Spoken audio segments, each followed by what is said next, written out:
Bismillahirrahmanirrahim, sahabat salam yang dimuliakan oleh Allah Subhanahu wa Ta'ala. Bagaimana kabarnya hari ini? Apakah hati kita sedang sehat? Apakah iman kita sedang naik? Apakah kita menyadari bahwa kita hamba Allah yang punya tugas luar biasa? Wa ma khalaqtul jinna wal insa illa liya'budun. Allah sudah menegaskan dalam Al-Quran, tidaklah manusia diciptakan kecuali untuk beribadah kepada Allah Subhanahu wa Ta'ala. Tapi seringkali kita merasakan iman yang naik turun. Begitupun hati. Hati ketika jatuh cinta itu sering naik turun. Kita punya pasangan, kita punya istri, kita punya suami. Cinta kita naik turun dan iman kita pun kepada Allah seringkali naik turun. Maka ada istilah tazkiyatun nafs atau self-healing terbaik yang diajarkan oleh Islam.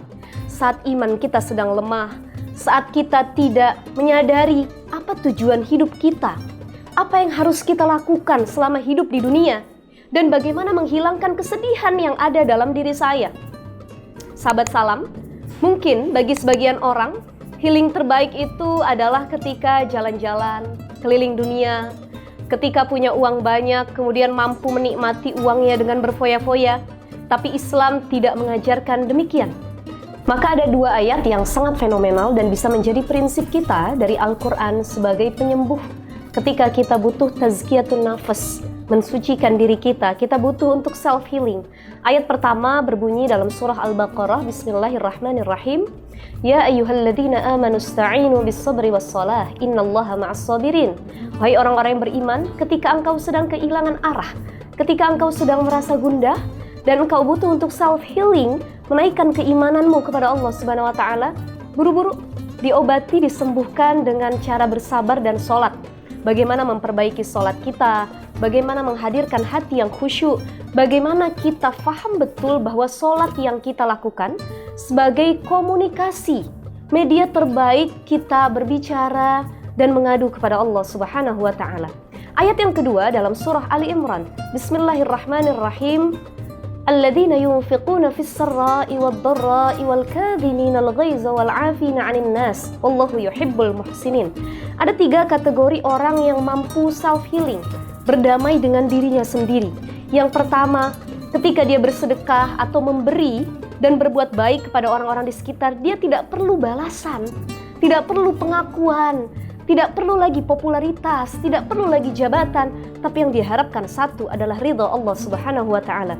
Yang kedua, orang-orang yang tazkiyatun nafas, mensucikan dirinya dengan mampu mengelola sisi emosi yang ada dalam dirinya, menahan marah, mengekspresikan marah dengan cara yang baik, dan marah sesuai dengan fitrah, sehingga tidak menyakiti orang-orang yang ada di sekitar. Kemudian cara yang ketiga adalah wal'afina 'anin nas, orang yang sudah berdamai dengan keadaannya sendiri, orang yang mampu self healing. Tazkiyatun nafas adalah orang yang mampu memaafkan kesalahan orang-orang di sekitar.